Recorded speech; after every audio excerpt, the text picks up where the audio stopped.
하나님의 크신 사랑과 은총이 여러분의 삶에 함께 하시기를 빕니다. 오늘은 우상을 섬기지 말라라는 제목으로 함께 하나님의 말씀을 나누겠습니다. 우리는 지난주부터 십계명의 말씀을 살펴보고 있습니다. 지난주에는 십계명에 대한 개론적인 이야기를 나누었고, 오늘은 첫 번째 계명에 대한 이야기를 함께 나누겠습니다. 먼저 십계명이라는 단어에 대해서 한번 생각해 보겠습니다. 십계명은 간단히 10가지 계명이라는 뜻입니다. 헬라어로 십계명을 데칼로그라고 부르는데, 데카는 숫자 10을 의미합니다. 데케이드 할 때 그 데카 10. 로그는 로고스 할 때 로그. 그래서 이렇게 말씀들, 단어들 그런 뜻이거든요. 그래서 데칼로그는 즉 십계명은 하나님이 우리에게 주신 10가지 말씀이라는 뜻입니다. 또 한 가지 우리가 십계명에 대해서 상식적으로 알아야 될 것이 있습니다. 그것은 개신교의 십계명과 천주교의 십계명이 약간 차이가 있다는 점입니다. 개신교와 천주교는 동일한 성경을 가지고 있지만 십계명의 순서는 약간 다릅니다. 개신교의 십계명 첫 번째는 다른 신들, 즉 우상을 섬기지 말라이며, 두 번째 계명은 우상의 모양을 만들지 말라입니다. 그런데 천주교는 이 두 계명을 하나로 합쳐서 한 분이신 하나님만 섬겨라 라고 믿습니다. 이것은 아마도 천주교가 성화와 성상, 그리고 성유물 숭배와 성인 숭배 이런 것들과 관련이 있기 때문은 아닌가라는 생각을 하게 됩니다. 그리고 개신교의 10번째 계명은 내 이웃의 아내와 재물을 탐내지 말라입니다. 그런데 천주교는 이걸 두 개로 나누어서 9번째 계명을 이웃의 아내를 탐내지 말라, 그리고 마지막 10번째 계명으로 이웃의 재물을 탐내지 말라라고 합니다. 그러니까 우리의 10번째 계명을 천주교에서는 두 가지로 나누는 거죠. 그래서 아내를 탐하는 것 하나, 또 이웃의 재물을 탐하는 것 하나, 이렇게 나눠가지고 이렇게 약간의 순서의 차이가 있습니다. 개신교와 천주교의 십계명 내용은 동일하지만 구분하는 순서에는 약간의 차이가 있습니다. 개신교는 유대교의 전통을 따라서 현재와 같이 십계명을 분류하는 것이고, 천주교는 5세기부터 성 아우구스티누스의 분류를 따라서 이렇게 분류한다라는 것을 상식적으로 알고 계시면 좋겠습니다. 결론적으로 말씀드리면 개신교와 천주교의 십계명의 내용은 동일하지만 순서, 즉 넘버링에는 약간의 차이가 있다는 사실입니다. 2절 말씀을 제가 읽겠습니다. 나는 너희를 이집트 땅 종살이하던 집에서 이끌어낸 주 너희의 하나님이다. 십계명은 하나님이 어떤 분인지를 확실하게 밝히는 것에서부터 시작합니다. 하나님은 이집트에서 종살이하던 히브리 사람들을 해방시키신 분이십니다. 이것은 하나님께서 억눌린 자들에게 자유를 주시는 분이라는 사실을 알려주는 것입니다. 사람들은 보통 다른 사람이 자신에게 이래라 저래라 잔소리하거나 또 무언가를 명령한다면 기분 나빠하거나 또 하고 싶던 일도 괜히 하기 싫어집니다. 원래 인간은 자율적인 존재이기 때문에 누군가의 명령을 거부하려는 습성이 있습니다. 사람이 명령에 복종하는 경우는 권위에 순종하는 것과 아니면 힘에 굴복하는 것입니다. 그런데 기쁨으로 또 당연하게 순종하는 경우가 있습니다. 그것은 바로 명령을 내리는 사람을 내가 사랑하거나 존경하거나 또는 그에게 큰 은혜를 입었을 경우입니다. 이럴 경우에는 억지로가 아니라 기쁨으로 순종할 수 있고 또 순종하는 것이 도리입니다. 그리고 지금 하나님은 히브리 사람들에게 힘과 권위로 명령하는 것이 아닙니다. 그들을 아끼고 사랑하기 때문에 그들이 사람답게 살 수 있는 길을 알려주시는 것입니다. 히브리 백성들도 마찬가지입니다. 하나님께서 주시는 10가지 말씀, 즉 십계명에 순종하려는 이유는 하나님이 무섭거나 두려워서가 아닙니다. 하나님을 사랑하기 때문이며 하나님께 큰 은혜를 입었기 때문입니다. 노예 상태에 있던 자신들에게 자유를 주시는 하나님께서 더 좋은 것을 주시기 위해서 십계명을 주셨다고 믿기 때문에 그들은 기쁨으로 십계명에 순종하기로 서약할 수 있었던 것입니다. 하나님은 우리에게 무작정 계명을 주시고 지킬 것을 강요하는 분이 아니십니다. 우리를 사랑하시기에 자유를 주시고 더 좋은 것을 주시기 위해서 계명을 주시는 분이십니다. 하나님은 우리에게 법을 주시고 그것을 지키라고 말씀하시기 이전에 먼저 우리를 사랑해 주셨고 은혜를 베풀어 주셨습니다. 이것은 마태복음 18장에 기록된 1만 달란트 빚진 사람의 이야기를 통해서 더욱 분명히 알 수 있습니다. 어떤 사람이 1만 달란트나 되는 엄청난 돈을 빚지게 되었습니다. 헤롯 대왕의 한 해 세금 수입이 약 900달란트였음을 감안한다면 1만 달란트는 상상도 할 수 없는 돈이었습니다. 그런데 주인은 아무 조건 없이 이 빚을 탕감해 주었습니다. 탕감받은 사람은 뛸 듯이 기뻤습니다. 그리고 집으로 돌아가는 길에 자신에게 100데나리온 빚진 사람을 만나게 되었습니다. 생각해보면 100데나리온은 1만 달란트의 60만 분의 1밖에 되지 않은 아주 하찮은 금액에 지나지 않습니다. 그런데 빚을 탕감받은 사람은 자신에게 100데나리온 빚진 사람에게 지금 당장 돈을 갚으라고 요구했고 갚을 돈이 없다고 시간을 좀 더 달라고 부탁을 하자 그를 감옥에 가두고 말았습니다. 그런데 이 사실을 주인이 알게 되었고 주인은 화가 나고 분노하게 되었습니다. 그래서 1만 달란트 탕감받은 사람을 불러서 그를 감옥에 가두었고 다시 1만 달란트를 갚을 것을 명령했습니다. 여러분, 만약 이 이야기 속에서 100데나리온 빚진 사람을 무작정 용서해 주라고 강요한다면 여러분, 이것은 상식에서도 벗어나는 일이고 힘든 일입니다. 그런데 만약 이 사람이 바로 몇 시간 전에 1만 달란트를 조건 없이 용서받은 사람이라고 한다면 여러분, 자신에게 100데나리온 빚진 사람을 용서하는 것은 매우 쉬운 일입니다. 여러분, 하나님께서 죄인이었던 우리를 조건 없이 용서해 주신 그 은혜를 생각한다면 십계명은 무거운 율법이 아니라 즐겁게 순종할 수 있는 은혜입니다. 이집트 제국에서 노예로 살던 나를 해방시켜주고 자유를 주고 홍해 바다를 갈라지는 기적을 경험하게 하시고 광야에서 수많은 은혜를 내려주시고 적들을 물리쳐 주시고 여러분, 이렇게 하나님이 나에게 은혜를 많이 베풀어 주셨어요. 그리고 나서 하나님이 십계명을 주셨어요. 여러분, 명령과 복종을 요구하는 것이 먼저가 아니라 은혜가 먼저예요. 은혜가. 하나님이 먼저 우리에게 은혜를 주셨고 우리를 먼저 사랑해 주셨어요. 그 다음에 고작 이 십계명 하나 지키라고 하는데 이거 못 지키겠습니까? 이게 하나님이 우리에게 강요하면서 억지로 우리에게 요구하시는 것입니까? 여러분, 더군다나 십계명은 사람이 사람답게 살 수 있는 길을 제시하고 있는 것이기에 지키지 않을 이유가 없습니다. 윤리와 율법은 우리를 구속하는 것이 아니라 더 행복한 세상과 인간다운 삶을 위해서 반드시 필요한 것입니다. 십계명을 비롯한 율법은 우리를 불편하게 하고 구속하려는 것이 아니라 인간을 더욱 인간답게 만들려는 것입니다. 하나님의 형상으로 지음받은 인간은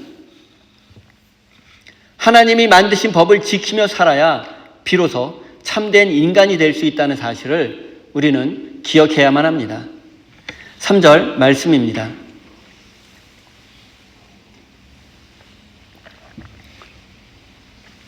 너희는 내 앞에서 다른 신들을 섬기지 못한다. 십계명의 첫 번째 명령은 내 앞에서 다른 신을 섬기지 말라입니다. 그런데 기독교인은 하나님 외에 다른 신이 없다는 유일신론을 믿는 사람들입니다. 하지만 고대 이스라엘을 포함한 고대 근동 세계에는 수많은 신들과 우상을 믿는 다신론 세계였습니다. 그래서 하나님은 자신만이 유일하고 참된 신이기에 다른 신들과 우상을 섬겨서는 안 된다고 명령하신 것입니다. 그리고 실제로 출애굽 공동체를 이루고 있는 히브리 사람들이 이집트에서 노예로 살던 시절에는 다른 신들과 우상을 섬겼습니다. 아니, 섬겨야 했고 또 섬길 수밖에 없었습니다.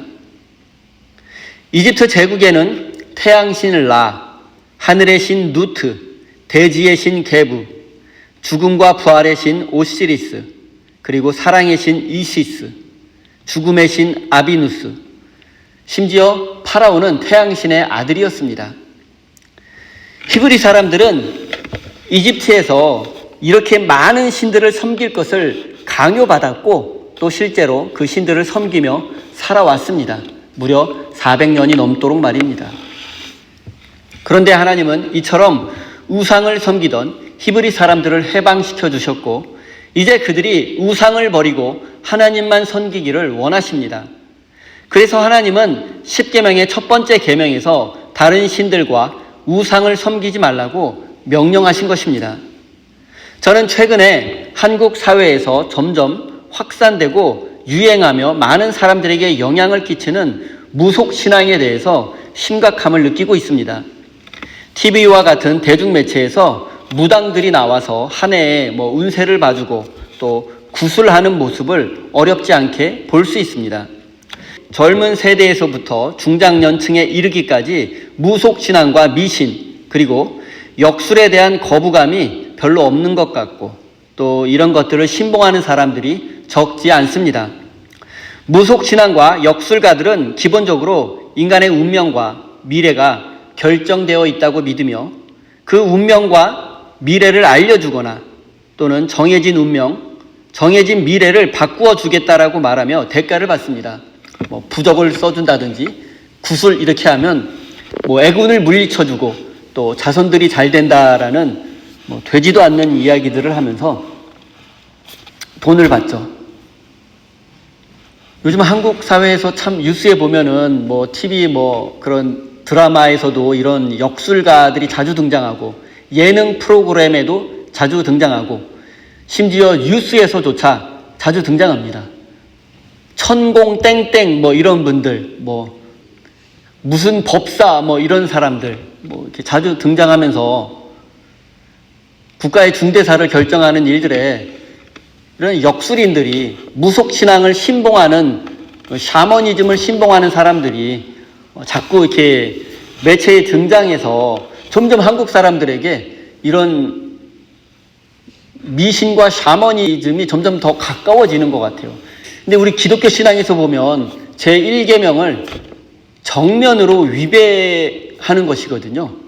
우상을 섬기지 말라, 다른 신들을 섬기지 말라, 이 역술과 샤머니즘, 미신 정면으로 10계명을 위반하는 것입니다.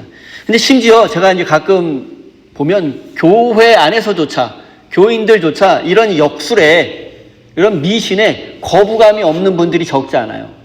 그냥 장난으로 점 보시는 분도 있고 타로점들도 이게 너무 쉬워요. 저도 이제 과거에 한 몇 년 전만 해도 이런 교인들이 점 보고 한 해의 운세를 보고 이런 것들 그냥 가볍게 그냥 한국의 문화로 그냥 전통으로 그냥 생각하고 재미삼아 보는 거 그런 거 뭐라고 하지 않았어요. 나쁘다라고 우상숭배다, 십계명을 어기는 거다 이렇게 제가 말하지 않았어요. 근데 요즘은 그렇게 말하고 싶어요. 이제 누군가가 여러분이 저 앞에 와서 점을 봤는데 어쩌고 저쩌고 하면 제가 정색하면서 말하지는 않겠지만 차분하게 타이를 것 같아요. 그러면 안 된다고. 그 하나님 말씀 어기는 거라고. 제가 이렇게 좀 우리가 이제 조심했으면 좋겠어요. 너무 이런 거에 많이 노출돼 있고 너무 이런 걸 가볍게 생각하다 보니까 우리 기독교가 좀 유일신앙을 좀 더 확고하게 지켜나가야 될 것 같아요. 자꾸 하나둘 작은 것부터 타협하니까 문화라고 전통이라고 이해해주고 그냥 목사님 그거 믿는 게 아니라 재미로 한번 해보는 거예요. 이렇게 제가 다 넘어갔는데 이제 앞으로 조금 이런 작은 거에서부터 철저해져야 할 것 같습니다. 여러분, 역술인에게 돈을 주어서 자신의 미래를 알아내고 또 운명을 바꾸려고 돈을 지불하는 것. 여러분, 이것이 바로 우상숭배입니다. 이것이 바로 돈으로 운명을 바꾸겠다는 태도이고 이것이 바로 십계명을 정면으로 위반하는 것입니다. 기독교는 인간의 운명이 미리 정해져 있다는 운명론을 거부합니다. 인간의 미래는 결정되어 있지 않고 언제나 열려 있습니다. 그렇기에 하나님을 믿는 사람은 언제나 새로운 사람으로 변화될 수 있고 언제나 새로운 인생을 시작할 수 있습니다. 실패의 자리, 넘어진 자리, 인생의 가장 밑바닥 자리에서도 다시 일어날 수 있고 다시 시작할 수 있는 것이 기독교 신앙입니다. 따라서 우리는 무속신앙과 역수를 신봉하는 것이 첫 번째 계명을 어기는 것이며 우상 숭배라는 사실을 잊지 말아야 합니다. 그리고 다른 신을 섬기지 말라는 명령은 단순히 다른 종교를 믿지 말라는 뜻이 아닙니다. 여러분, 불교나 이슬람교 같은 다른 종교를 믿지 않고 배척하고 그들을 정복하려는 것이 첫 번째 계명을 지키는 것은 아닙니다. 여러분, 잘 생각해 보십시오. 지금 이스라엘 백성들이 하나님으로부터 십계명을 받을 당시에는 불교나 이슬람교 같은 다른 종교들은 아예 존재하지도 않았습니다. 모세가 십계명을 받고 난 후에 약 700년 후에 불교가 탄생했고 그것보다 또 한참 후에 또 이슬람교가 탄생했습니다. 우상을 섬기지 말라는 단순히 다른 종교를 믿지 말라는 거나 다른 종교를 핍박하고 박해하라는 뜻이 아닙니다. 우상을 섬기지 말라는 것은 우리 마음 중심에 하나님이 있어야 한다는 뜻입니다. 하나님은 우상을 섬기지 말라고 말씀하시면서 우리의 마음속에 무엇이 있는가를 묻고 계십니다. 만약 우리의 마음속에 하나님이 계시지 않고 다른 것이 있다면 그것이 바로 우상입니다. 하나님이 계셔야 할 자리에 하나님을 밀어내고 존재하는 바로 그것이 성경이 말하는 우상입니다. 사랑하는 성도 여러분, 지금 여러분의 마음속에 자리 잡고 있는 것은 무엇입니까? 여러분의 마음속에 가득 차 있는 것 한번 생각해 보십시오.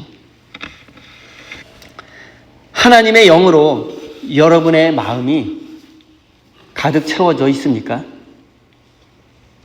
혹시 돈과 성공에 대한 욕망이 여러분의 마음을 가득 채우고 여러분의 삶을 지배하고 있지는 않습니까? 다른 종교의 신이나 우상은 우리가 비교적 쉽게 거부할 수 있습니다. 교회 다니면서 불교에 대해서 우호적이거나 이슬람교를 믿는 사람은 없어요. 타 종교를 믿지 않는 거, 타 종교를 거부하는 거, 이거 교인들에게 어려운 일 아닙니다. 하지만 우리 마음속에 교묘히 자리 잡고 있는 욕망과 욕심이라는 우상은 우리의 영혼을 갉아먹으며 하나님과 우리 사이를 멀어지게 하고 있습니다. 사랑하는 성도 여러분, 우리가 가장 조심해야 하고 가장 무서운 우상은 바로 우리 마음속에 자리 잡고 있는 욕망과 욕심이라는 사실을 깨달아야만 합니다. 예수님께서 가장 경계하신 우상은 바로 다른 종교나 신들의 우상이 아니었습니다. 예수님이 가장 경계하신 우상은 바로 맘몬, 즉 돈과 성공이었습니다. 심지어 예수님은 하나님과 재물을 겸하여 섬기지 못할 것이라고 하셨는데 여기서 바로 재물이 맘몬입니다. 재물을 성경 원어로 읽어보면 맘몬이라고 정확하게 기록되어 있습니다. 하나님과 맘몬을 겸해서 이 둘 다 섬길 수 있는 방법은 없습니다. 맘몬은 신약성서 시대에 사람들이 섬기던 풍요와 재물의 신이었습니다. 사람들은 맘몬 신이 풍요와 재물을 준다고 믿었기에 맘몬을 섬겼습니다. 저는 최근에 이런 이야기를 들은 적이 있습니다. 이 세상에서 돈으로 할 수 없는 것은 없다. 만약 돈으로 할 수 없는 것이 있다면 그것은 돈이 부족하기 때문이다. 돈으로 다 할 수 있다는 거예요. 그리고 사람들은 보통 하나님과 맘몬 사이에서 갈등할 때 스스로에게 이런 말을 합니다. 죄가 나쁘지 돈이 나쁜가? 돈 자체는 아무 문제가 없어. 돈은 가치 중립적인 것이지. 개같이 벌어서 정승처럼 쓰면 되지 뭐가 문제야. 돈 많이 벌어서 하나님의 일을 많이 하면 되지. 깨끗한 부자가 되면 되지. 보통 하나님과 재물 사이에서 갈등할 때 스스로에게 하는 얘기들이잖아요. 우리가. 여러분, 이것이 바로 맘몬이 우리 마음속에 날마다 속삭이는 말들입니다. 그리고 결국 우리가 이 속삭임에 넘어가게 되면 우리의 마음 중심에 하나님을 밀어내고 그 자리에 맘몬이 들어오게 되는 것입니다.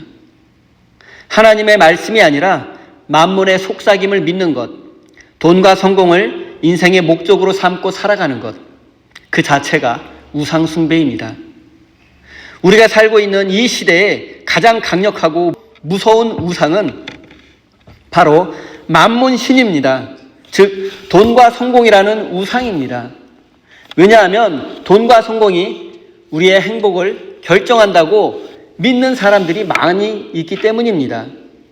하나님이 아니라 돈과 성공이 내가 원하는 인생의 목적지에 나를 안전하게 데려다 줄 것이라고 믿는 사람들이 너무나 많기 때문입니다. 돈이 많고 성공한 사람은 괜히 어깨에 힘이 들어갑니다. 반대로 부족한 사람은 괜히 초라함을 느낍니다. 사람들은 돈을 벌기 위해서 불의와 타협하고 타인에게 손해를 끼치기도 하고 돈 때문에 자기 목숨을 걸기도 하고 돈 때문에 타인의 목숨을 위협하기도 합니다.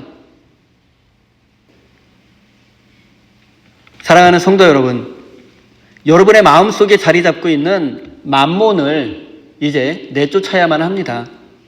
돈과 성공이라는 우상을 이제 몰아내야 합니다. 하나님 이외에 내가 주인으로 삼고 있는 것이 있다면 모두 내려놓아야만 합니다. 왜냐하면 하나님은 질투하시는 하나님이시기 때문입니다. 우리의 마음 중심에 다른 신과 우상을 모시고 있다면, 우리의 마음속에 맘몬을 우리가 모시고 있다면 여러분, 하나님은 질투하실 수밖에 없습니다. 하나님의 질투는 안타까움이고 마음 아파하신다는 뜻입니다. 우상 숭배의 끝은 결국 파멸이고 심판이기 때문입니다.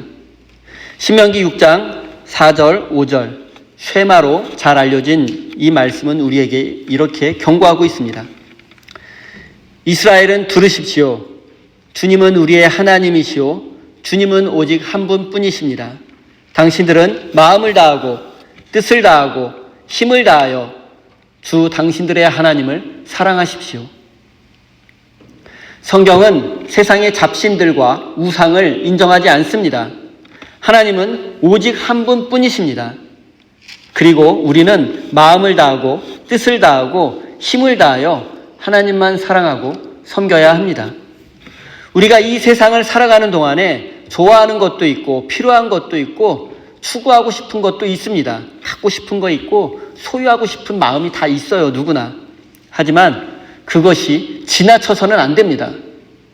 그런 욕망에 사로잡혀서는 안 됩니다. 지나치게 되면 결국 좋아하게 되고 그 좋아하는 것이 지나치게 되면 또 그것을 추구하게 되고 갈망하게 되고 욕망하게 되고 그러다 보면 결국 욕심이 생기는 것입니다. 그 끝은 하나님과 멀어지게 되는 것입니다. 죽음을 앞둔 모세는 이스라엘 백성이 약속의 땅 가나안에 들어가게 되면 그곳에서 바알과 아세라와 같은 우상을 섬기게 될 것을 염려했고 그 우상 숭배의 유혹을 뿌리치고 하나님만 섬기기를 바랬습니다. 그런 유언을 남겼습니다. 이것은 모세의 뒤를 이은 지도자 여호수아도 마찬가지였습니다. 그는 마지막 유언으로 백성들에게 다른 신들과 우상들을 치워버리고 하나님만 섬기라고 유언을 남겼습니다.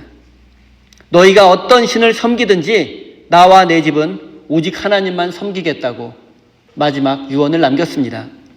하지만 결과적으로 이스라엘 백성들은 모세와 여호수아의 유언을 지키지 못했습니다. 그들은 약속의 땅에서 온갖 우상을 섬기며 하나님을 배신했습니다. 사랑하는 성도 여러분, 여러분은 우상을 섬기지 말라는 첫 번째 계명을 잘 지키고 계십니까? 우상을 치워버리고 하나님만 섬기라는 모세와 여호수아의 유언을 지키고 계십니까? 하나님께서 하나님만 섬기라고 명령하신 이유는 세상의 잡신들과 우상들 그리고 만몬이 우리의 인생을 책임져 줄 수 없기 때문입니다.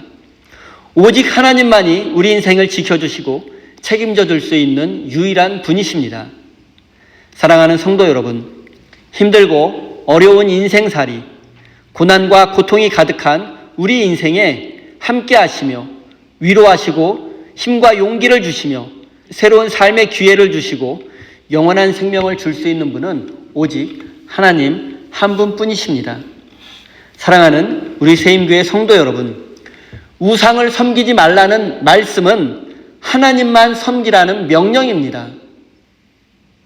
여러분의 마음속에 있는 욕망과 욕심 그리고 모든 우상들을 물리치고 하나님만 섬기는 믿음의 사람이 되어서 하나님께서 그의 백성들에게 주시는 놀라운 은혜와 축복을 누리며 살아가는 복된 인생이 되시기를 예수님의 이름으로 축원드립니다. 기도하겠습니다.